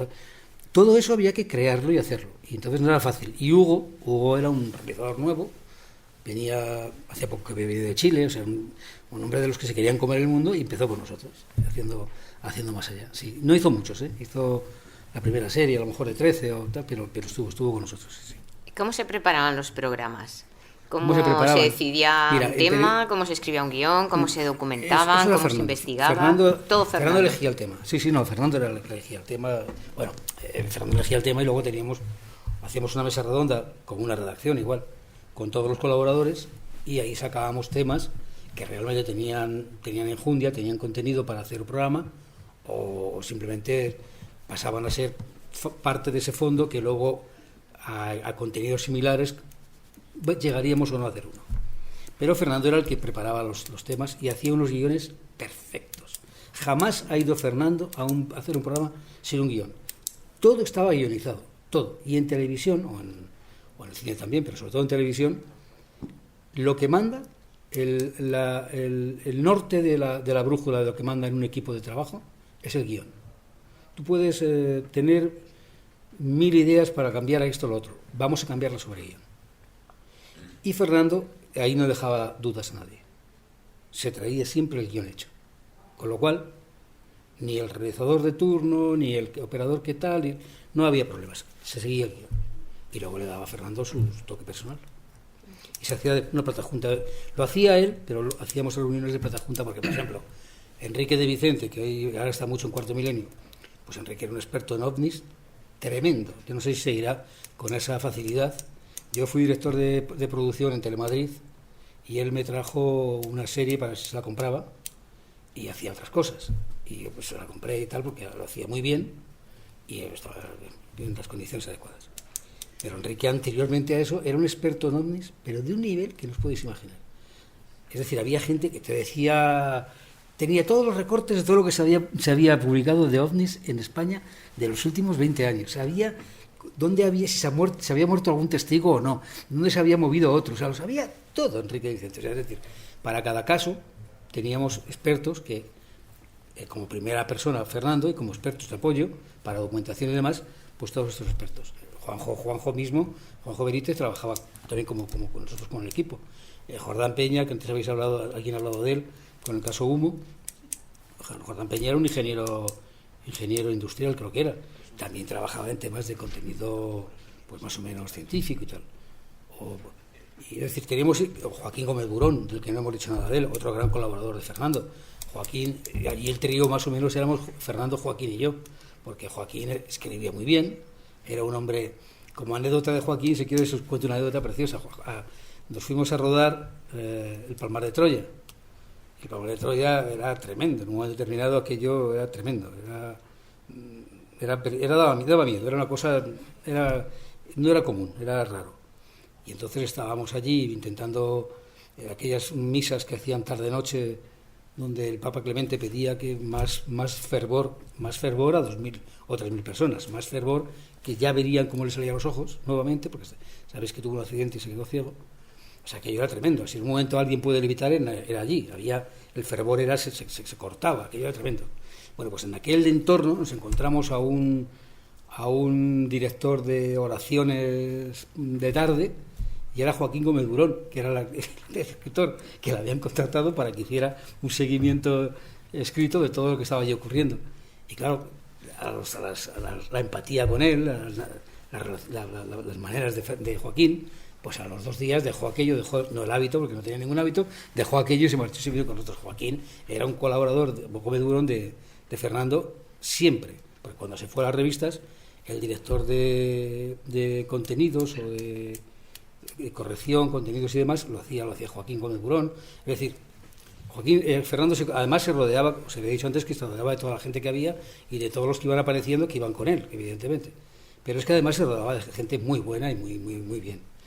Como dice su hijo, muy bien dicho, también él partía de ser un médico de cierto nivel, como médico, ejerciente y de cierto nivel. Él había trabajado siempre con los López Ibor. Quiere decir que si hablamos de profesión clara, la tenía y de la que se dedicaba y de la que vivía. La otra parte de él, que es la que estábamos hablando, es que le daba todos los palos, porque es que yo me acuerdo que la música la ponía, como os decía, pero es, por ejemplo, con la cámara estereográfica estaba todo el día con ella. O sea, estábamos viendo, mira, un día hicimos un programa sobre Laura, si Laura se puede, si un haz de luz llega a cualquier sitio, y en definitiva ¿cómo se llama? Si lo diré, la luz que se crea con el láser. Bueno, me queda un blanco, dejarlo. ¿Cómo se llama la luz que se crea con el láser? ¿Qué se queda? No, no, bueno, es igual. Os iba a dar una anécdota, pero como no me acuerdo cómo se llama, lo dejamos. Sí, no, yo con lo que planteaba María Antonia del tema de los guiones, él cuando se iba a estos viajes de rodaje, sobre todo a finales de los 80, ¿no?, que fueron todos los de América del Sur, se concentraron allí. Yo estaba interno en un colegio y me mandaba cartas, ¿no?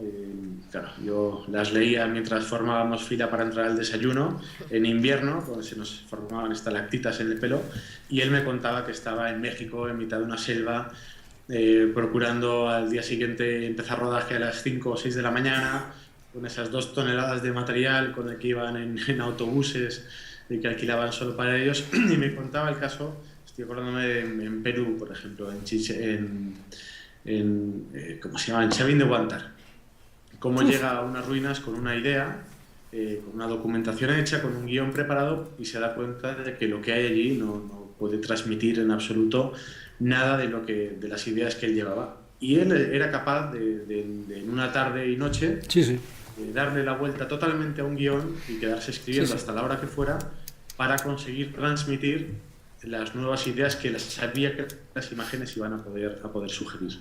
No, yo creo que el ser él el que lo hacía y no depender de unos guiones ya preparados con los cuales él iba a hacer una locución, por ejemplo, eso daba una flexibilidad y una profundidad a los temas que luego se notaba, ¿no?, cuando se veían esos documentales.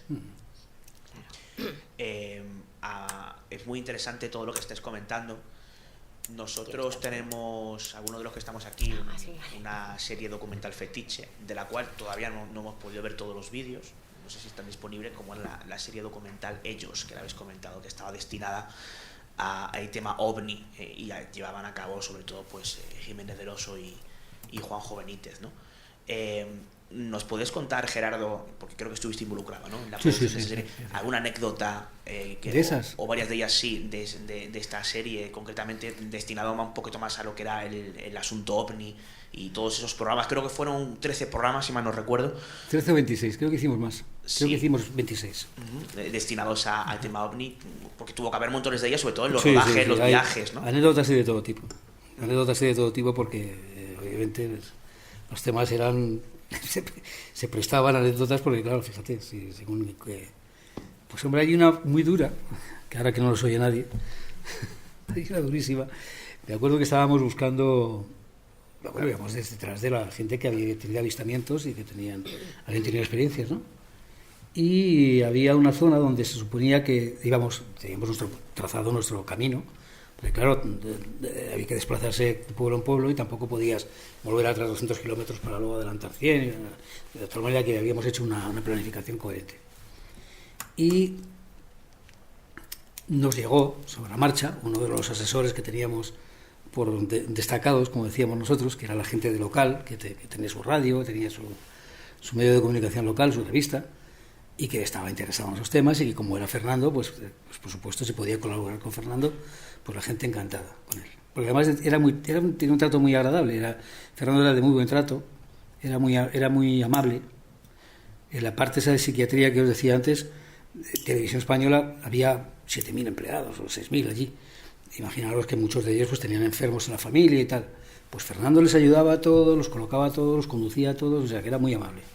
Y en ese estado, pues cuando llegábamos a lugares donde la persona local que tenía la comunicación venía a vernos y tal, pues si se quedaba si nos quería prestar ayuda, pues le decíamos que sí y tal, porque siempre eran conocimientos que nos iban a llegar, datos que nos iban a llegar. Y viene uno de estos locales y me dice, he encontrado un sitio.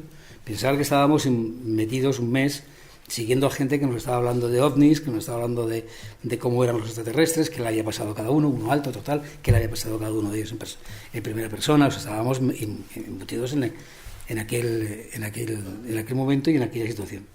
Y me viene uno corriendo diciéndome que había un sitio a 200 kilómetros en el que posiblemente había aterrizado un ovni y que había dejado unas huellas. Había un sitio que ciertamente que había datos, que había un ovni que pues, supuestamente había aterrizado y había dejado huellas. Y que íbamos a ir para allá. Y entonces aparece esto diciendo que había otro sitio que también había un ovni que había dejado huellas. Y entonces, para no desplazar al equipo, dije, bueno, pues me voy yo con la señora a verlo. Y me fui a verlo, todos esperando, oye, ¿qué tal? No, me voy yo. Y fui yo solo. Le digo esto no porque no involucré a nadie, fui yo. Era un melonar. Después de llegar allí 200 kilómetros, a las huellas y los agujeros que había por todo el campo, los había hecho un señor plantando melones. Pero el hombre local había pretendido que lo que allí había eran huellas de ovnis y de no sé qué. O sea, quiero deciros que cosas de estas ocurrían todos los días. Y teníamos que estar constantemente desbrozándolas y buscando un origen lo más posible cierto. Fernando, ¿recibía tu padre cartas de la audiencia, de los espectadores, cartas al director en las revistas que él dirigía? ¿Qué decían esas cartas? Yo en la época de televisión no participaba mucho, pero en la época de las revistas sí que estaba un poco más al tanto, y yo sí sé que le mandaban, ¿no? Y en algunas de ellas eran personas que habían vivido algún tipo de experiencia y que sentían la necesidad de explicarla y ponerla en conocimiento de mi padre, ¿no? Y yo sé que a veces incluso con la intención de que luego no se divulgara, porque no tenían una de las características que tienen la gran parte de la gente que le pasan este tipo de cosas, es que es gente con una vida como cualquiera de nosotros, una vida normal, y con una vida profesional y una vida familiar, y que lo que menos quieres es convertirte en el raro y que todo el mundo te señale con el dedo, ¿no? Entonces, yo sé que en alguna de esas cartas de contacto la gente le contaba precisamente sus cosas. Y luego también había otras personas que detectaba inmediatamente que quizá tenían algún desequilibrio y estaban muy influenciadas por estos temas, y también se aproximaban con algunas ideas un tanto estrambóticas. Pero por lo general, mira, él tenía un recuerdo. Yo creo que alguna vez que le han hecho entrevistas sobre qué es lo más importante que se llevaba él de toda su experiencia vital como comunicador, y él hablaba de la gente, ¿no? de ese contacto humano con espectadores, con colaboradores, con testigos, con personas en esos viajes, ¿no? Yo creo que ese trato humano era lo más enriquecedor para él. Sí. Sí, la última. Yo creo que Jiménez del Oso fue el primero que definió, por lo menos en la televisión, lo que fue el primer mapa, ¿no?, del misterio, porque anteriormente lo que había era pues unos cuantos cenáculos que estaban conectados entre ellos, pero que eran muy especializados, ¿no? El entorno de la revista Karma 7, que es de las históricas, aquellas cosas que eran como reportajes no especializados que se hacían en televisión, y donde Diego Carceo, por ejemplo, se prestaba a que los curanderos filipinos le hiciesen una intervención, ¿no? Y aquel tipo de cosas que eran pues los antecedentes incluso de Informe Semanal y aquellas cosas que estaban muy dispersas. Óscar González Quevedo, que fue el jesuita que destapó todo lo de los curanderos filipinos, pero yo creo que fue precisamente Jiménez del Oso el primero que delimita un mapa temático de lo que va a ser el misterio y especializa el contenido en televisión, ¿no?, dándole esa seriedad primera que indudablemente es el elemento de referencia para todos los demás. Sí. Totalmente de acuerdo. Sí, con el tema de Alex Orbito, de ese curandero, a mi padre le operó, le llegó uno de esos rodajes, él tenía una molestia reumática en un hombro y dijo, oye, pues directamente opérame y así veo de qué se trata. Y él comentaba luego que se sentía un poco mejor. Pero en uno de esos rodajes estaban, creo que era en Mallorca, no sé si Gerardo tú participabas allí, pero me contaba que estaban en una casa, había llevado él a un médico conocido que tenía en esa ciudad y estaban los dos, accedió Alex Orbito a operar con mi padre pegado, mirando por encima de un hombro y el otro médico mirando de frente, ¿no? Y durante horas y horas que estuvo operando eran jornadas maratonianas y él me comentaba que no fue capaz de descubrir un engaño si lo había ahí. Y yo recuerdo una de las pocas veces que tuve yo ocasión de hacer alguna cosa con él o de participar con mi padre fue precisamente en una tanda de operaciones de Alex Orbito en Madrid, ¿no? Y yo recuerdo haber ido con él, haber estado muy impresionado porque nos dejaron asistir a todos los demás que le acompañábamos a una de estas sesiones de operación. Y yo recuerdo que luego yo en la más pura tradición detectivesca me quedé aparcado en mi coche esperando a que sacasen las bolsas de la basura de esa casa para ver si podía recoger alguna muestra y eran menudillos de pollo, ¿no? Como se decía. Al final a las 2 horas me aburrí y me fui, ¿no? Mi padre al día siguiente me dijo, ¿por casualidad te quedaste esperando? Y le confirmé que sí, él se reía, ¿no? No debí ser yo el primero que hacía algo parecido. Sí, ese tema era uno de los temas más duros. Nos parecía, era de los más duros, porque realmente era complicado. No se les veía el truco, es cierto, lo que dice Fernando. Nos poníamos allí encima y no les veíamos el truco. Evidentemente tenía que ser lo que dice él, migaditos de pollo o lo que fuera, porque no puede ser otra cosa, pero era un tema, era uno de los temas más desagradables. Dentro de todos los temas que tratábamos, el de los senadores era el más complicado.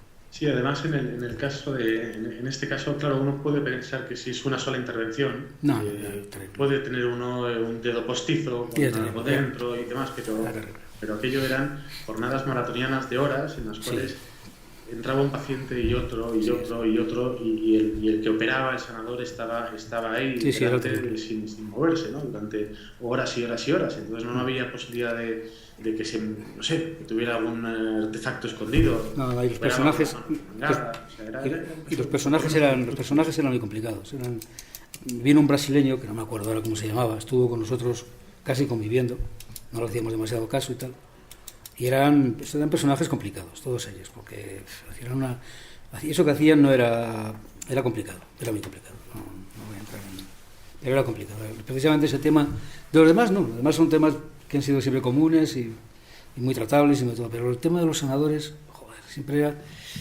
siempre era complicado, porque además ahí hay una labor de prestidigitación casi evidente. Es obvio.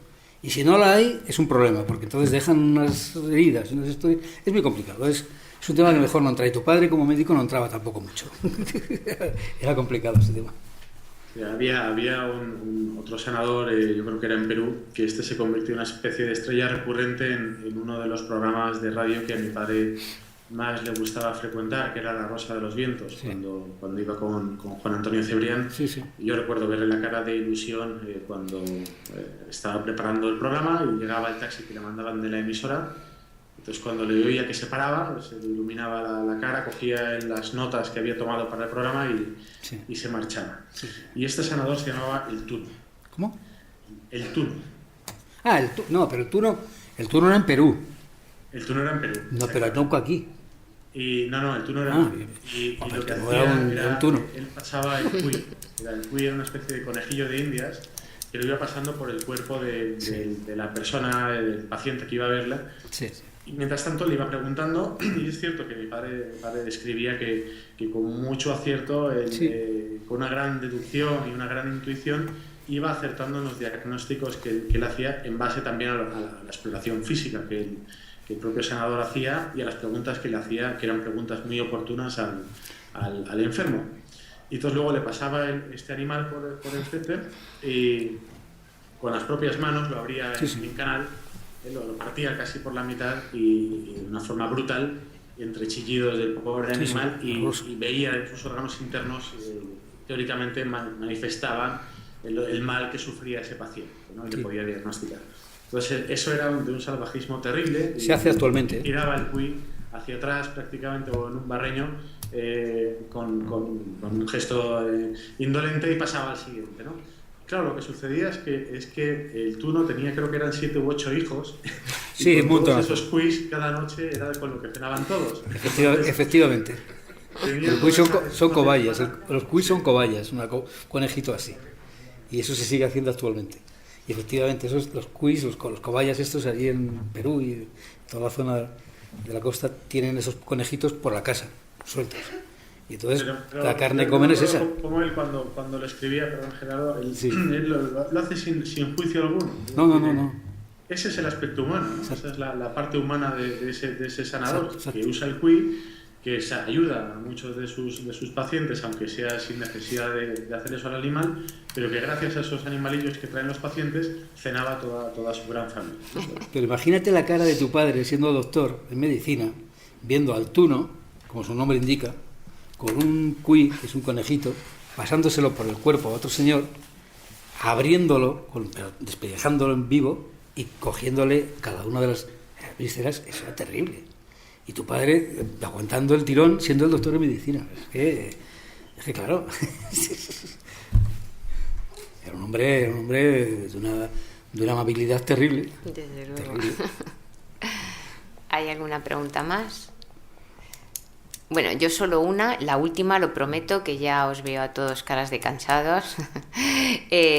Bueno, este falso documental, esta anécdota que todo el mundo cuenta del falso documental, ¿qué pasó? Es un absurdo que... Por eso hay que aclararlo. Es un absurdo que yo no sé cómo ahora se habla de ello cuando en su tiempo ni lo fue. Ha quedado por ahí unas reseñas de ese falso documental que es una estupidez. Francamente, en su época no tuvo esa importancia, ni se hizo con ese conocimiento. Se hizo... se había emitido no como se dice ahora, es que con el tiempo ha cambiado casi de todo, de cómo se hizo, por qué se hizo y qué hicimos nosotros. Eso se emitió, un documental que se hizo sobre, hablas de la tercera opción, ¿no? La tercera... Alternativa 3. Yo creo que eso se hizo, Fernando lo dice, cuando se emite. Aquí en España se dice, es un documental que está hecho parte con docudrama y parte real. Están involucrados personajes que tienen nivel técnico como para saber, hay un astronauta, hay un montón de gente de altísimo nivel que están involucrados y dicen esto. Y tal y como lo dicen, lo pongo, y tal y como está, lo van a ver ustedes. Pero nunca se involucra con él, y en cambio ha quedado al paso del tiempo. Esto es que la alternativa 3 es que se dice que con el calentamiento de la Tierra, ya entonces, en los 80, la Tierra llegará a un punto en el que no podremos habitarla y que se buscan alternativas para ver qué se puede hacer. Se intenta la primera alternativa, la 1, si no me acuerdo mal, era hacer ciudades subterráneas para que el calentamiento, si no me acuerdo mal, porque tampoco.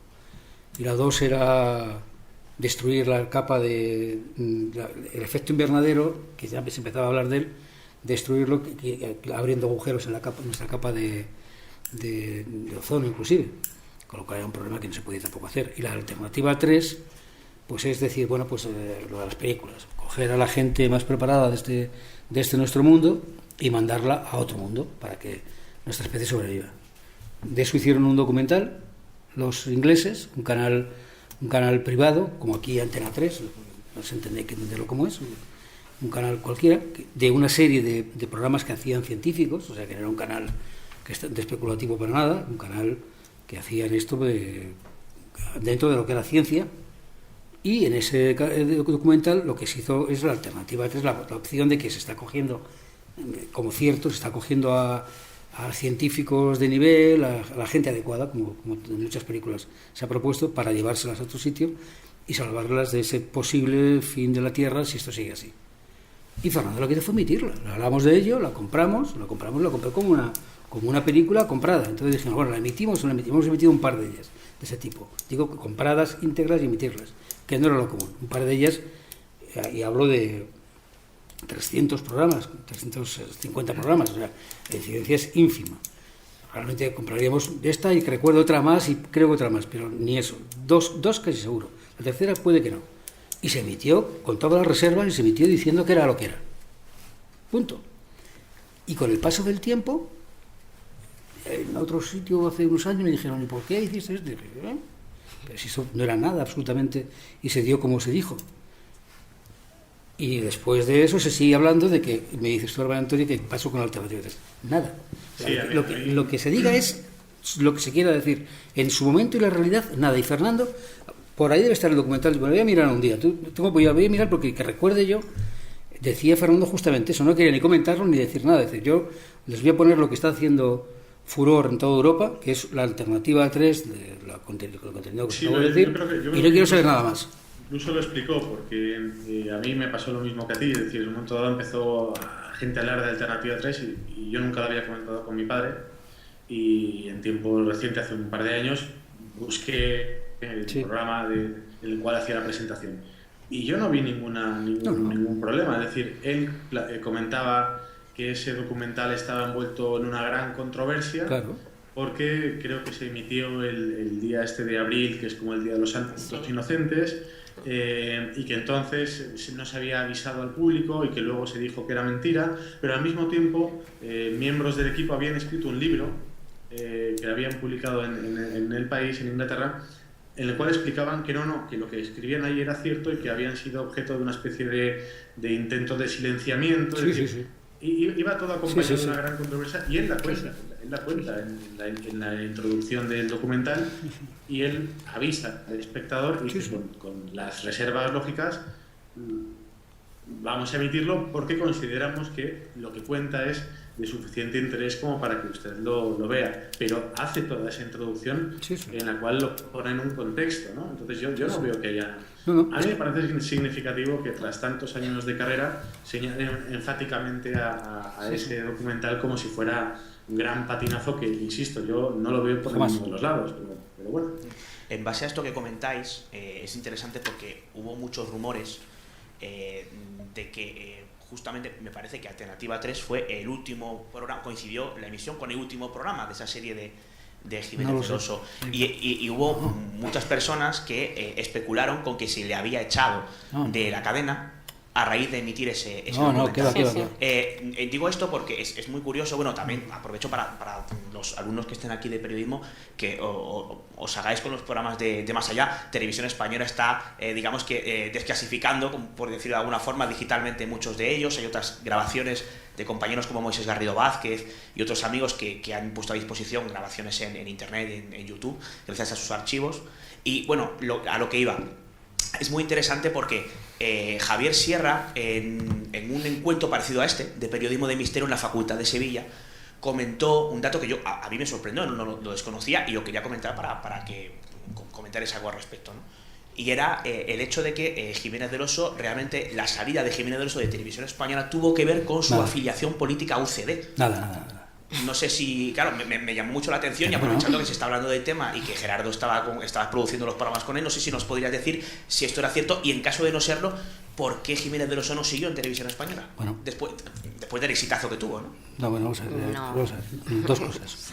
Alternativa 3 la compré, y os digo la compré porque tuve que comprarla yo, claro está, por indicación de Fernando. La compré como una película, como un programa completo de principio a fin. Es decir, no había nada que aportar ni quitar. Era un programa que poníamos dentro de la serie, porque nos convino por lo que fuese, porque además en aquel momento estaba siendo un programa, sí, que efectivamente con mucha controversia, porque había una pequeña caza de brujas al equipo, inclusive al canal, con la serie esa que tenía de científica, y entonces estaba teniendo, en el medio de la gente de este entorno, pues estaba teniendo mucha relevancia el tema de Alternativa 3. Lo compré muy barato, además, o sea, no fue nada especial, y lo pusimos y Fernando para nada se metió en él. Que yo recuerdo se hizo una presentación diciendo que esto es lo que estaba en boga, que esto es lo que de lo que se estaba hablando es esto, y ahí va el programa. Y se emitió íntegro. Eso sí que me acuerdo. Esa es la parte del programa, y es tan cierto como os digo. O sea, La evolución ha hecho que se hable de esto de otra manera. Digo, hace unos años me preguntaron también esa historia y dije yo, me parece que estáis equivocados, porque prácticamente es que ni me acuerdo que haya ocurrido nada de nada, pero voy a intentar sacar ese archivo y recordarlo. Nada de nada, por esa línea nada. Y el que Fernando acabase, hombre, yo os voy a decir una cosa, los programas de televisión, ahora la audiencia manda más que antes. Y entonces hoy, si un programa como el de Fernando tiene un ser que nos vale, que nos está produciendo lo que invertimos, pues seguramente estaríamos todavía viendo a Fernando. Seguramente. Pero en aquella época la audiencia eran unos paneles de seguimiento que teníamos, una aceptación del público, de fin de semana sobre todo, y sabíamos que había mucha respuesta porque esos paneles funcionaban de esa manera, y como estábamos en fin de semana, pues estábamos entre los mejores programas. Pero os voy a decir, de los 8 años que estuvo, yo creo que fueron en total 8 años, creo que hubo un año que no estuvo, de los últimos, rehacer la contratación de la serie, pues vosotros, más de uno de vosotros trabajáis con cadenas de televisión, sabéis que conseguir que os renueven el contrato, sabéis que conseguir que os contraten una serie, pues no es fácil, tienes que poner toda la carne en el asador, ser tan capaz como hay que ser y ser útil para la cadena. En aquel momento la utilidad era nula, porque no había una audiencia que siguiese a ese programa y que le diese la capacidad de seguir por sí solo. Entonces había que estar renovándose cada 3 meses, sabéis que las contrataciones se hacen trimestrales, son 13 programas, 13 semanas, cada trimestrales, entonces había que estar trimestralmente haciéndolo. De hecho, os voy a decir, para que veáis si era complicado, para irnos de viaje al año, sí, un mes a América, por ejemplo, a Egipto, donde nos íbamos, yo tenía que estar ahorrando, llevábamos un acuerdo Fernando y yo a hacer cosas con dieta de Madrid, o sea, sin salir de Madrid y tal, y tenía que estar ahorrando para sacar el dinero que nos hacía falta para irnos a México, a Perú, a Egipto, donde íbamos. Y así conseguíamos hacerlo. Es decir, que no había ningún interés por la empresa de mantenerlo, porque no le daba ninguna tela especial, y sí, en cambio, de renovar cosas, ir renovando. Entonces, yo creo que simplemente se renovó. Lo que sí que me extrañó a mí con el paso del tiempo es que no volviese. Pero yo me fui también a Telemadrid y en Telemadrid, mira, sí le cogí una serie, sí estuvimos trabajando juntos. Pero Fernando, ya lo creo que podía haber seguido en Televisión Española, pero él también se fue a Canal Sur, estuvo en la Valenciana, creo, hacía unas tertulias en televisiones locales. O sea, él no paró. Quizás no volvió a TVE, pero no paró. Y desde luego no salió por Alternativa 3, que Televisión Española ni se enteró, porque a lo mejor el portavoz de ese enterarse hubiera sido yo, y ya te digo que para nada. Y no seguir, pues posiblemente ahí en su contra fue la audiencia, que no se valoraba la audiencia en aquel momento, y que llevaba 8 años un programa. En aquellas épocas no se consolidaban los programas por los años, se consolidaban por otras cosas. Entonces, aun cuando estaba consolidado y seguramente refrendadísimo por su SARE, que no lo teníamos, los directivos de época dijeron, bueno, pues vamos a dejarlo ya, que lleva 8 años y ya vale. Claro, y salió, sin más, ¿eh? Cierras, y te lo digo Fernando, de primera mano, perdóname. Y te lo digo de primera mano, absolutamente. Y quien cuente otra historia, me la tendría que decir a mí, y se lo voy a negar, sacaré el archivo y recordaré datos, pero se lo voy a negar porque nunca ha sido de otra manera. Fernando, ¿cierras el tema?